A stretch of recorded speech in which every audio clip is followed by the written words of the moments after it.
Pada part ke-137 diambil dari light novel bab 320 sampai dengan 321, pertemuan dengan Ron Hairan.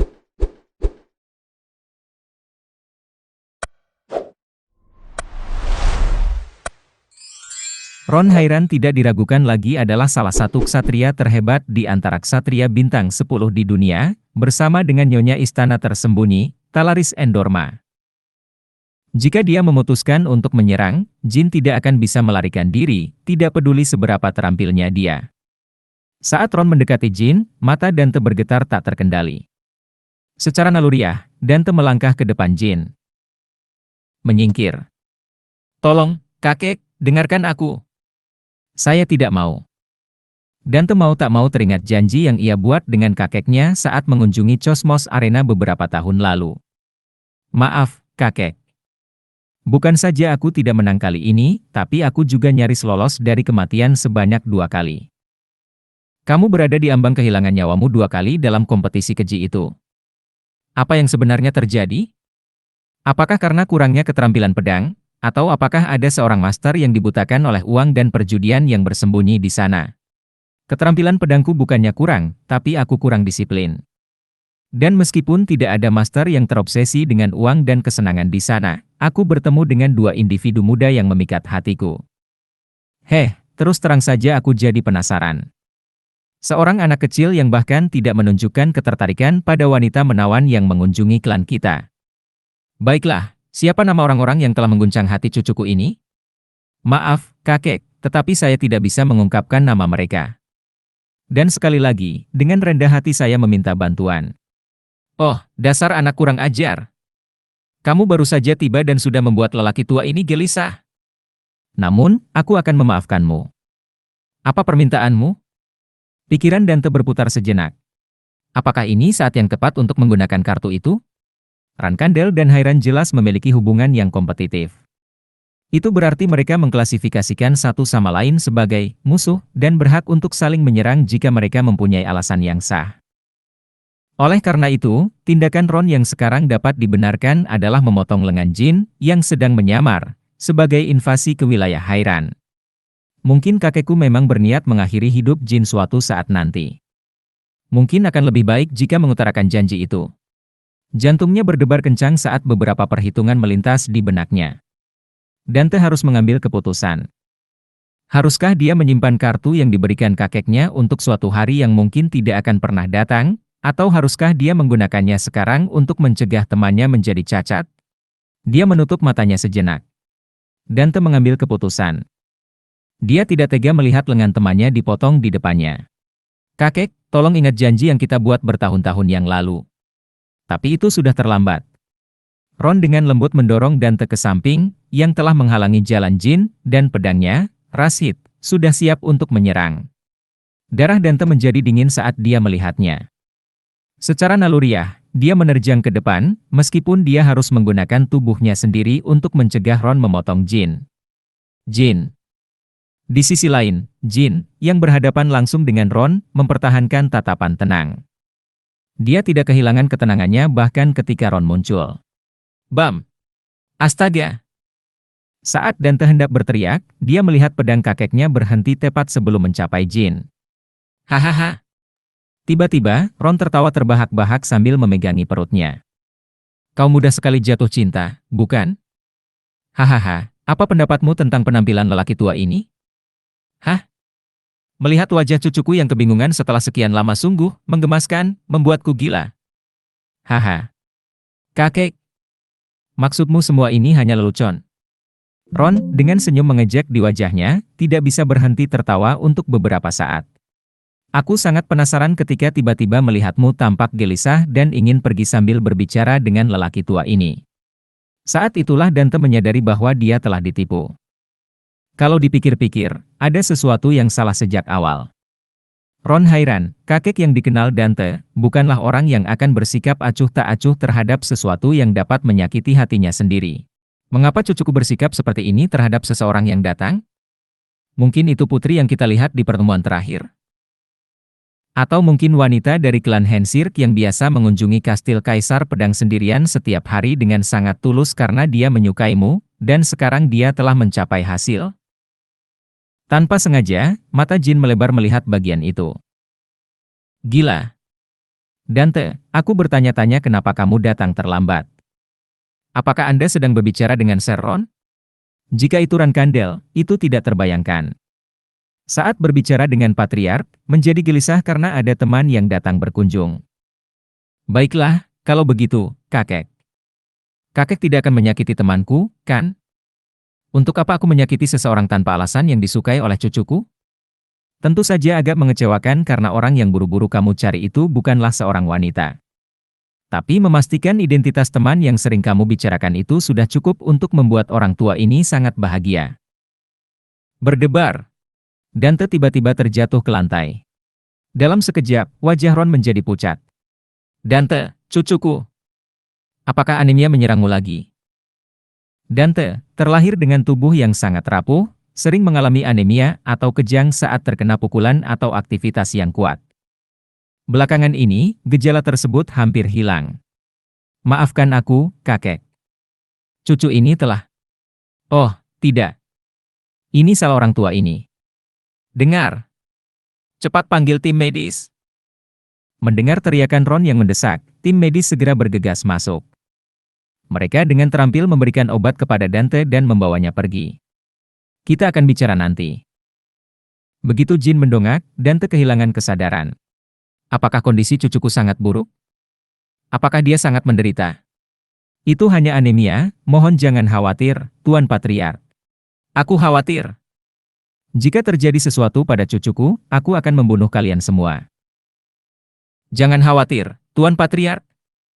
Kami akan segera mengambil tindakan untuk memperbaiki kondisi Patriark muda. Saat tim medis segera pergi bersama Dante, Ron bergumam pada dirinya sendiri, seolah dialah satu-satunya yang menderita dan mengkhawatirkan cucunya. Di ruang tamu, hanya Jin dan Ron yang tersisa. Saya terlambat menyampaikan salam, Sir Ron Hairan. Saya Jin Rankandel, putra ke-13 Chiron Rankandel dan pembawa bendera ke-12. Aku tahu namamu.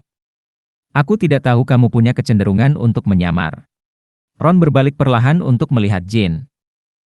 Berbeda dengan saat dia memandang Dante, tidak ada sedikit pun kebaikan di ekspresinya. Kenapa kamu begitu yakin aku tidak akan membunuhmu? Jin dengan lembut mengangguk sebagai jawaban atas pertanyaan Ron. Saya pikir Anda tidak akan mudah menghadapinya, Tuan. Aku mempertimbangkan dengan serius apakah aku harus memotong salah satu lenganmu. Kalau memang begitu, sudah menjadi tugasku untuk menanggung konsekuensi menyusup ke dalam kastil Kaisar Pedang.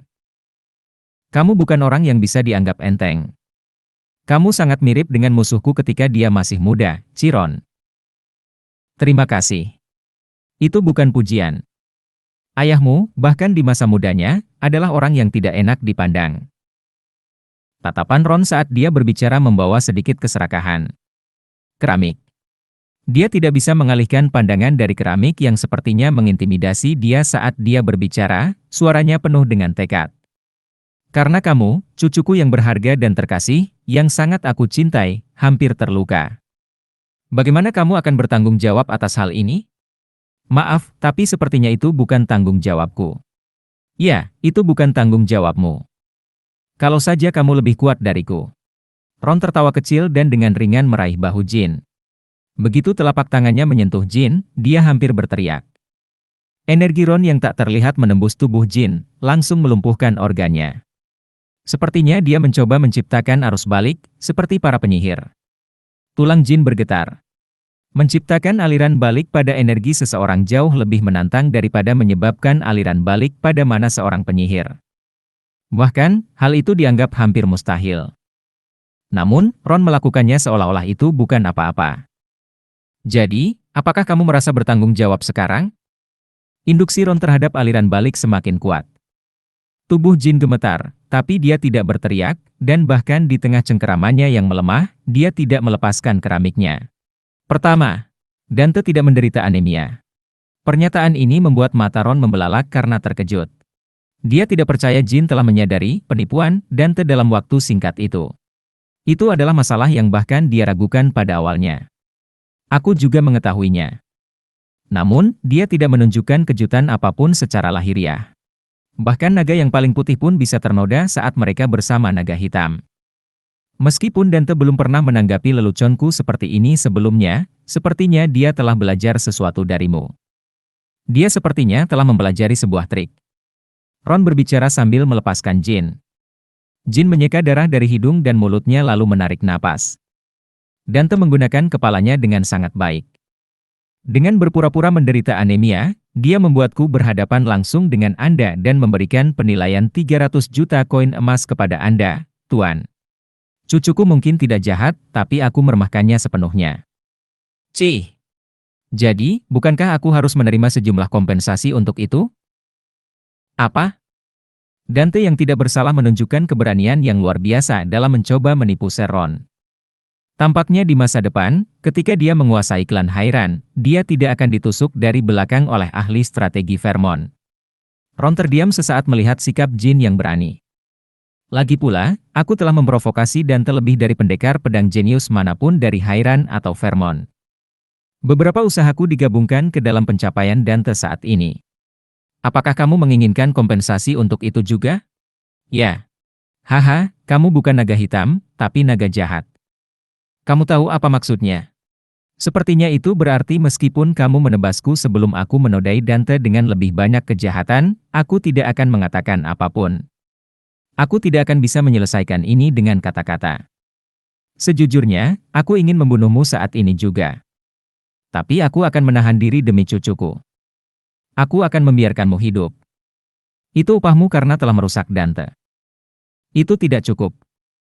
Kalau begitu, bukankah cukup hanya itu saja? Sebagai pembawa bendera ke-12 Rankandel yang berani mengajukan kesepakatan kepada pemilik kastil Kaisar Pedang, tinggalkan keramik itu dan pergi. Ron tersenyum ketika dia mengatakan sisanya. Dan juga, serahkan besi kuno yang kamu setujui untuk diterima sebagai hadiah atas misimu baru-baru ini untuk membunuh Ksatria Hitam. Jika kamu ingin terus hidup, tentu saja. Sebuah ruangan pribadi di dalam pusat penyembuhan kastil Kaisar Pedang. Ya ampun, cucuku. Dia masih belum bangun ya.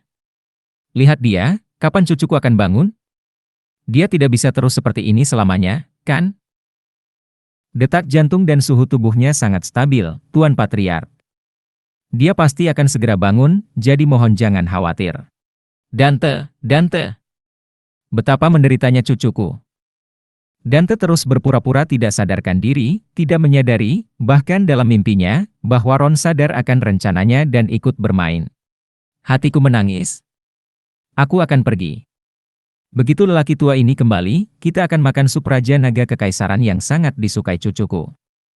Aku akan memberitahu Kaisar, tidak, Yang Mulia, untuk menyiapkan koki kelas 1. Sementara Ron merengek, Dante merasakan kepuasan yang aneh karena berhasil menipu kakeknya. Ron memahami tindakan cucunya tetapi berhasil menahan tawanya. Kegentingan. Sekitar 15 menit setelah Ron pergi, Jin memasuki ruang perawatan. Di saat yang sama, Dante mengeluarkan suara seolah sedang berpura-pura bangun. Patriark muda, apakah kamu sudah bangun sekarang? Aku pingsan beberapa waktu yang lalu. Sudah berapa lama aku terbaring di sini? Sekitar 30 menit. Jangan terlalu lama, itu bagus. Oh, Paul Greymick. Kamu kelihatannya tidak begitu baik. Tolong beri kami waktu sebentar. Ada yang ingin aku bicarakan dengan teman ini. Begitu petugas medis keluar ruangan, Dante menahan tawanya. Kamu juga terjebak dalam perangkap ini? Tidak. Haha, dengan ini, kakek pasti tahu betapa aku menghargaimu. Dia mungkin menjanjikan 300 juta koin emas. Tidak, bahkan mungkin 500 juta. Dante meninggikan suaranya, penuh kegembiraan. Dalam hati aku sedikit khawatir. Aku bertanya-tanya apakah kakek akan menyukai persahabatan antara Hairan dan Rankandel. Tapi pada akhirnya, kakek ada di pihakku. Jika aku melakukan sesuatu demi kebaikanmu, kakek juga akan melakukan sesuatu demi kebaikanmu. Keuntungan? Dante berhenti di sana dan mengamati ekspresi Jin. Jin telah kehilangan semua warna wajahnya, dengan separuh jiwanya tampak hilang dari matanya yang kosong. Jin? Ada apa denganmu? Mereka mencuri dariku. Apa? Kakekmu mencuri dariku. Apakah itu benar? Dia. Dante tidak percaya bahkan ketika mendengarnya secara langsung. Apakah temannya yang seperti iblis ini telah dilucuti semua miliknya oleh seseorang? Sama seperti kakeknya, Dante tidak bisa membayangkan Jin mengalami nasib seperti itu. Yah, maafkan aku. Aku tidak pernah menyangka akan berakhir seperti ini. Kakek bukanlah tipe orang yang melakukan hal seperti itu. Tidak, kamu tidak perlu meminta maaf. Itu adalah kecerobohanku. Kamu punya kakek yang baik. Ada yang bisa saya bantu? Mendengar itu, Jin tersenyum ironis. Sejujurnya, ini bukan hanya kerugian. Selain keramik, saya juga menyerahkan beberapa bagian dari tambang besi kuno dan bahkan menulis dokumen. Tapi saya menemukan sejauh mana jaringan intelijen Hairan. Misi untuk membunuh Ksatria Hitam sangat rahasia. Mengetahui hadiah apa yang diterima Jin setelah menyelesaikan misi itu berarti seseorang di antara pembawa bendera memiliki hubungan dengan Ron. Siapapun orang itu, kecil kemungkinannya mereka mengkhianati Ran Kandel. Mereka mungkin berhutang budi pada Ser Ron. Ini mungkin pertukaran informasi satu kali saja. Jika mereka memasang mata-mata, Ser Ron tidak akan begitu percaya diri. Jin bahkan berpikir ini bisa berjalan baik. Dia sampai pada kesimpulan bahwa dia bisa mengetahui siapa di antara pembawa bendera yang telah memberikan informasi itu kepada Ron dan menggunakannya untuk keuntungannya. Dia juga mengetahui seperti apa keberadaan Ron Hairan, sang ksatria legendaris. Seorang patriark teladan yang tidak pernah lengah dalam situasi apapun dan tidak pernah melepaskan kepentingannya demi Hairan. Namun, dia juga seorang kakek yang penyayang dan penuh kasih sayang yang akan berkorban lebih dari nyawanya demi cucunya. Dalam hal ini, Ser Ron, seolah-olah dia telah menemukan kelemahan terbesarku. Fakta bahwa Jin adalah teman Dante yang paling disayangi membuat Ron tidak mungkin memperlakukannya dengan enteng. Ia sempat menyaksikan bagaimana Dante rela mengorbankan dirinya demi menyelamatkan Jin. Mengambil keramik dan besi kuno adalah sebuah peringatan. Itu peringatan untuk tidak bermimpi menggunakan Dante sebagai pion di masa depan. Menurut pendapat Jin, itu bukanlah peringatan dari individu yang kuat. Sebaliknya, itu tampak seperti sebuah kebanggaan dari posisi merebut sesuatu yang berharga secara sepihak. Itu sebabnya dia tidak merasa kehilangan banyak, bahkan setelah ditipu oleh Ron. Saya dapat memperoleh kembali apa yang diambil Ser Ron dari saya hari ini. Masalahnya adalah hilangnya dana secara langsung. Sepertinya saya harus lebih banyak akal daripada yang diharapkan untuk menghasilkan uang. Jin, untuk saat ini, dalam batas yang bisa aku gunakan tanpa izin kakek, mari kita coba menghasilkan uang sebanyak mungkin. Tidak ada yang bisa menyembunyikan rasa frustrasi karena lebih menjadi beban daripada bantuan. Baiklah, lupakan uangnya. Aku bisa menemukannya di tempat lain. Apakah itu mungkin? Aku akan mewujudkannya. Tapi yang terpenting, aku bertemu Beradin selama misi. Maksudmu Ventica, wilayah sengketa kerajaan Mila tempat Ran Kandel dan Zipple baru-baru ini bentrok? Ekspresi Dante semakin gelap. Pertemuan Jin dan Beradin selama misi berarti tujuan mereka adalah untuk membunuh satu sama lain. Ya. Bagaimana kabar Beradin? Sejak Jin melarikan diri ke Laut Barat, Dante tidak pernah melihat Beradin sekalipun. Dia tidak normal. Di luar manipulasi pikiran, pikirannya tidak lagi utuh. Sepertinya dia tidak bisa mengenaliku, dan dia bahkan menyerangku. Jin menjelaskan kepada Dante kejadian hari itu. Sepanjang penuturannya, Dante tak bisa menyembunyikan ekspresi pahitnya. Aku bahkan tidak bisa membayangkan betapa hancurnya Beradin setelah dia mendapatkan kembali kewarasannya. Saya pikir dia tidak akan berada dalam keadaan gila akibat perang setiap hari. Kadang-kadang laporan menyebutkan dia terlibat dalam aktivitas eksternal normal seperti jamuan makan. Saya ingin menyelamatkannya. Saya setuju. Tapi kita harus menunggu kesempatan yang tepat. Sampai ada kesempatan yang lebih aman. Jin. Apa? Dengan ekspresi ragu-ragu, Dante mengalihkan pandangannya antara Jin dan lantai, seolah mencoba mengemukakan sesuatu yang sulit. Jika, katakanlah, Beradin mencapai titik yang tidak bisa kembali lagi. Jika dia tidak akan pernah bisa menjadi dirinya yang dulu lagi, dan hanya bisa hidup sebagai boneka untuk Zipple. Apa yang akan kamu lakukan? Dia menanyakan pertanyaan itu, tapi dia tidak berharap mendapatkan jawaban yang dia inginkan. Dante mengira Jin akan menyerah atau mempertimbangkan membunuh Beradin sebagai jalan demi kebaikannya sendiri. Dia yakin itulah tanggapan Jin. Namun, dia bertanya karena ingin memastikannya. Dia ingin melihat apakah Jin memiliki sentimen yang sama. Kami akan menemukan jalannya. Dante mengangkat kepalanya mendengar jawaban Jin. Benar-benar? Tentu saja. Kenapa aku harus berbohong? Aku tidak mendapat keuntungan apapun jika menyerah padanya. Lagi pula, dia adalah temanku. Jin, aku sangat tersentuh. Itulah sebabnya aku ingin kamu memberitahu Sir Ron bahwa aku bukanlah orang yang tidak punya hati seperti yang dia kira. Sejak kakek mengetahui hubungan kita dari kejadian hari ini, aku sekarang merasa lebih nyaman membicarakanmu. Ya. Kurasa sudah waktunya aku pergi. Sudah. Bagaimana kalau kita makan malam bersama dan minum sebelum kamu berangkat? Dengan orang yang baru saja pingsan karena anemia. Itu semua hanya akting. Baiklah, kita akan melakukannya lain kali. Mungkin mengirim undangan ke Beradin untuk berjaga-jaga. Dipahami. Malam itu, saat Jin kembali ke Tikan, dia menyadari betapa Ron Hairan sangat menyayangi cucu, satu-satunya, walaupun Dante juga memiliki saudara laki-laki. Tuan Muda Jin, sihir macam apa yang kamu lakukan? Suasana Tikan yang tadinya suram hingga pagi ini, berubah total menjadi meriah. Tuan Kashimir, apa yang terjadi? Tuan Muda Jin, Anda benar-benar pesona keberuntungan Tikan kami. Hampir semua ksatria Vermont datang ke sini dengan membawa uang dan barang. Jin tersenyum, terkejut dengan berita itu. Dante, orang ini memberi kita keberuntungan besar. Begitulah cara Ron menilai Jin. Seorang pejuang kecil, ketika satu benda hilang, selalu berhasil mengambil dua benda atau lebih. Tanpa ragu, Ron menganggap cucunya yang terbaik di antara teman-temannya. Dari segi kekuatan, wawasan, strategi, keberanian, bahkan sihir. Itu sebabnya Ron telah membuat keputusan yang diperhitungkan untuk tidak pernah mengganggu cucunya kecuali itu benar-benar diperlukan.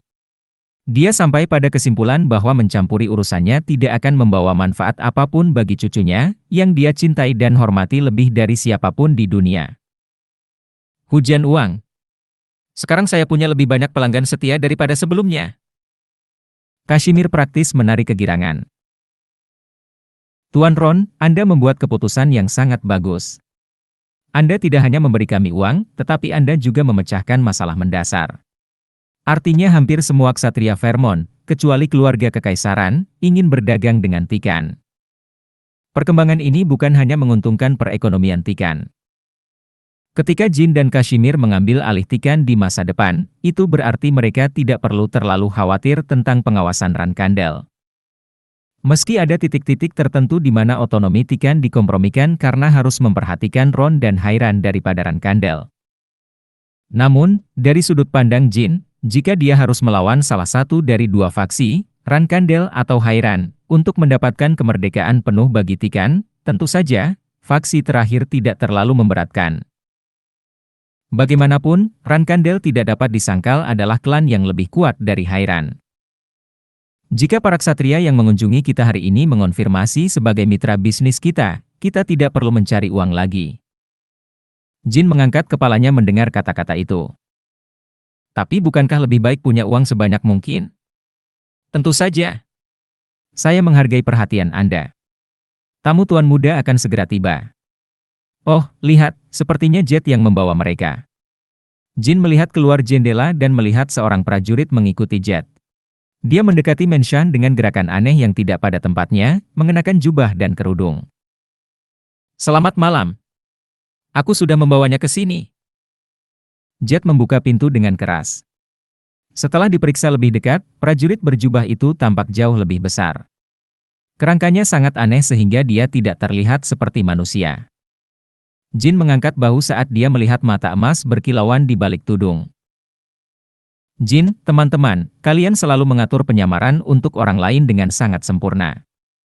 Apakah ini benar-benar pilihan terbaik? Prajurit, mengapa tidak? Bukankah ini luar biasa? Berdesir. Saat dia melepas jubahnya, helaian rambut yang hampir mencapai pinggang Jin terlihat.